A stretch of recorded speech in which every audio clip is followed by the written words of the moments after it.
서울 강남의 고급 저택에서 열린 강씨 가문의 가든 파티는 언제나처럼 완벽해 보였다. 그러나 그날 저녁 모든 것이 산산조각 났다. 민우는 마이크를 잡고 차분한 목소리로 말했다. 제 여동생 루희는 레즈비언입니다. 그녀는 루하라는 여성과 몇 년째 관계를 유지하고 있어요. 방하는 순간 정적에 휩싸였다. 어머니는 손으로 입을 가렸고 아버지는 얼굴이 일그러지며 벌떡 일어섰다. 루희는 그 자리에 앉아 몸이 얼어붙었다. 오빠가 왜 이런 짓을 했을까? 그녀의 심장이 미친 듯이 뛰었고 머릿속이 하얘졌다. 민우는 계속해서 말했다. 이 사실을 더 이상 숨길 수 없습니다. 가문을 위해 루희 너는 그만 포기해야 한다. 루희는 28살이었다. 긴 검은 머리와 지적인 눈빛으로 주변 사람들을 사로잡는 그녀는 가문의 회사에서 마케팅팀을 이끌고 있었다. 겉으로는 완벽한 딸이었지만 속으로는 오랜 시간 고통받아왔다. 그녀는 루하를 만난 지 3년이 되었다. 루하는 27살의 자유로운 영혼으로 디자인 스튜디오를 운영하며 살아갔다. 그들은 한 예술 전시회에서 우연히 만나 대화를 나누다가 서로의 진심을 확인했다. 루희는 루하와 함께할 때만 진정한 자신을 느낄 수 있었다. 가족의 기대와 사회의 시선 때문에 그녀는 항상 관계를 숨겨왔다.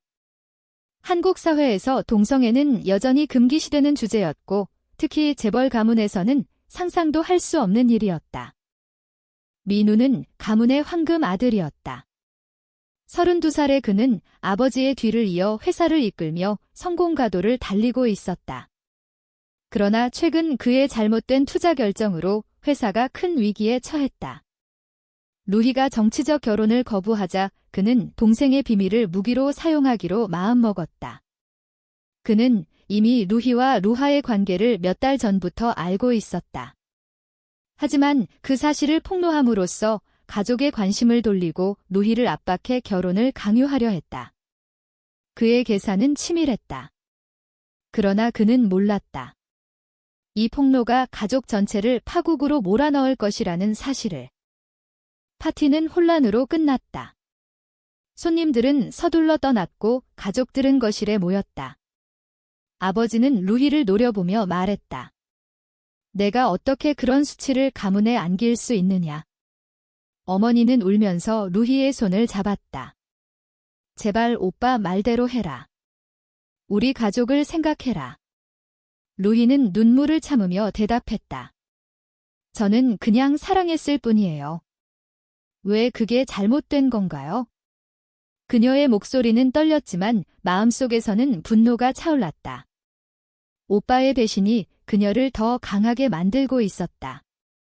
그날 밤 루희는 방에 혼자 앉아 루하에게 문자를 보냈다.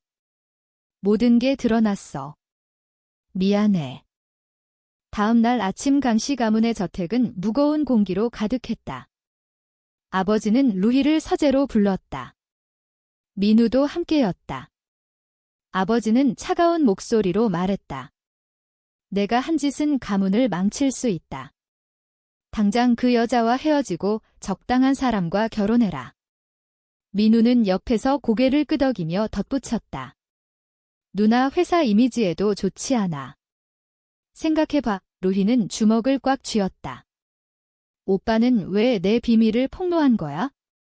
정말 가문을 위해서였어 아니면 내 사업을 구하려고.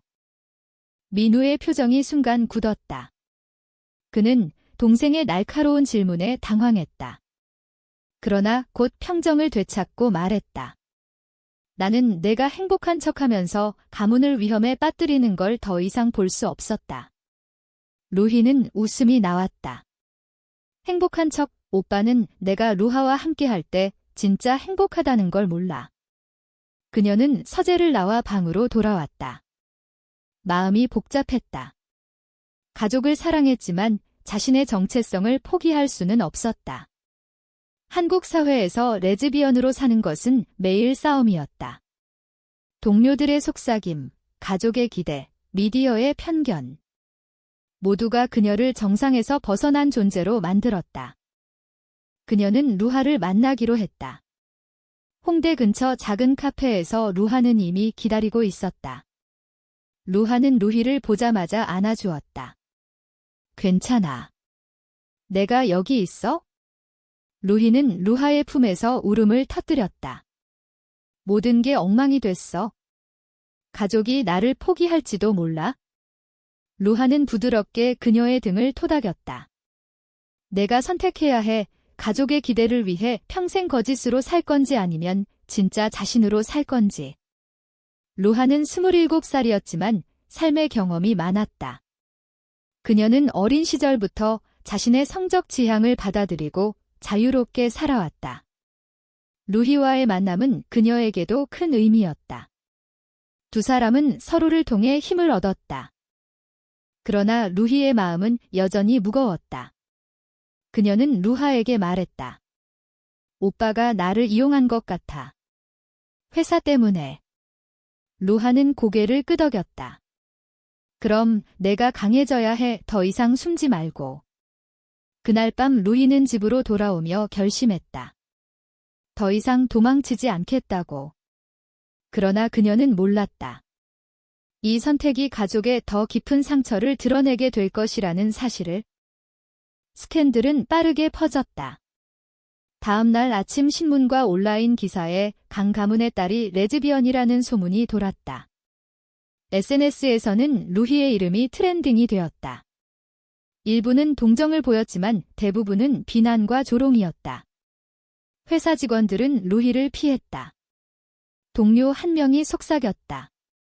어떻게 그런 사람이 우리 팀을 이끌 수 있지? 루희는 사무실에서 혼자 앉아 창밖을 바라보았다. 그녀의 가슴은 아팠다. 그러나 동시에 이상한 해방감을 느꼈다.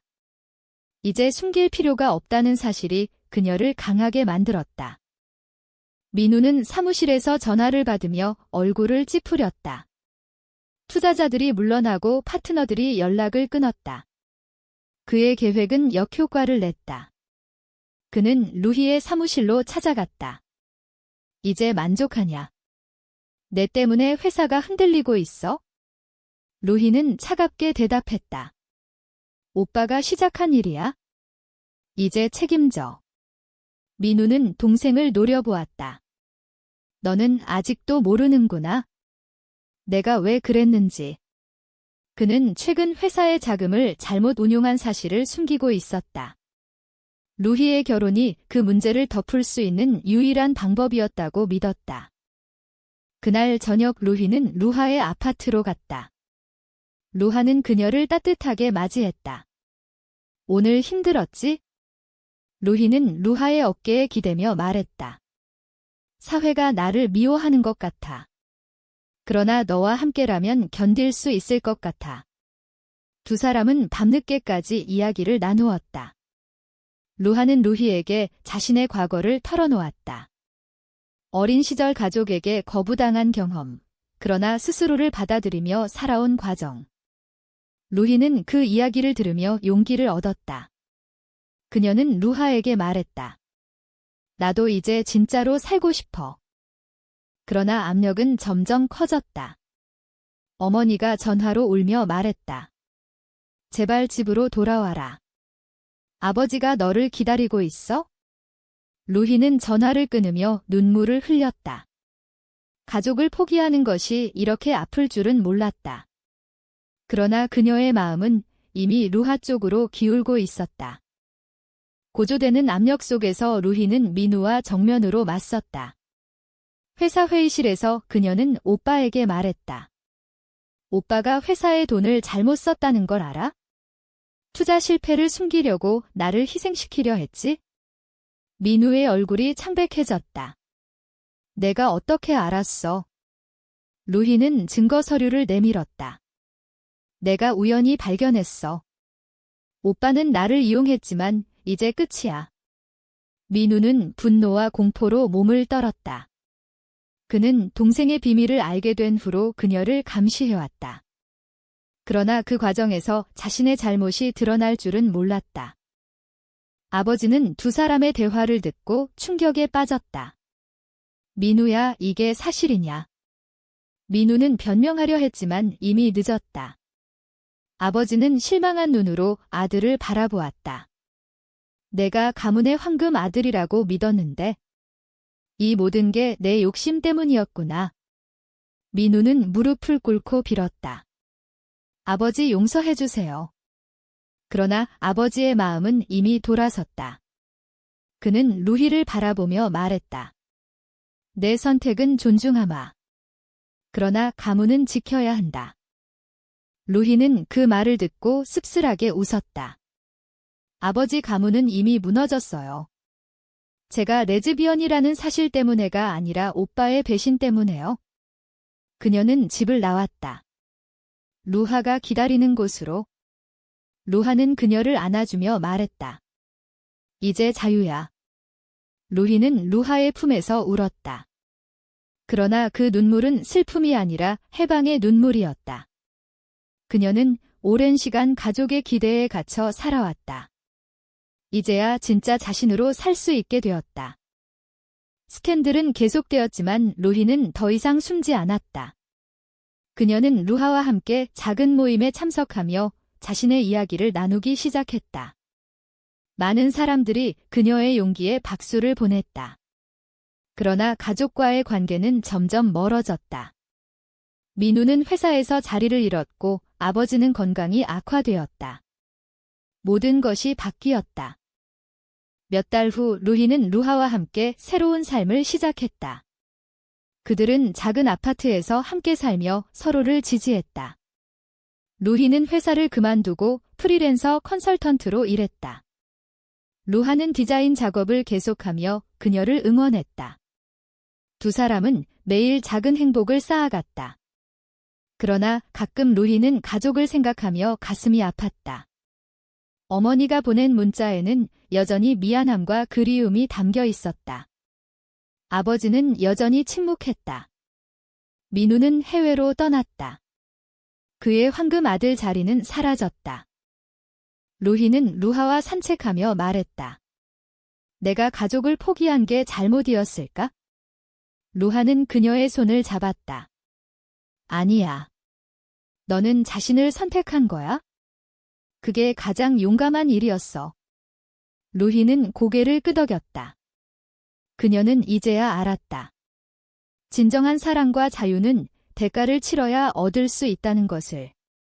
가족의 명예를 지키기 위해 자신의 행복을 포기하는 삶은 결국 모두를 불행하게 만든다. 그녀의 여정은 아직 끝나지 않았다. 그러나 루희는 더 이상 후회하지 않았다. 루하와 함께라면 어떤 어려움도 이겨낼 수 있을 것 같았다. 한국 사회는 여전히 변하고 있었다. 그녀 같은 사람들이 용기를 내는 만큼 세상은 조금씩 바뀌어 갔다. 가족의 기대를 저버리고 자신의 정체성을 선택하는 것이 정말 잘못된 것일까요?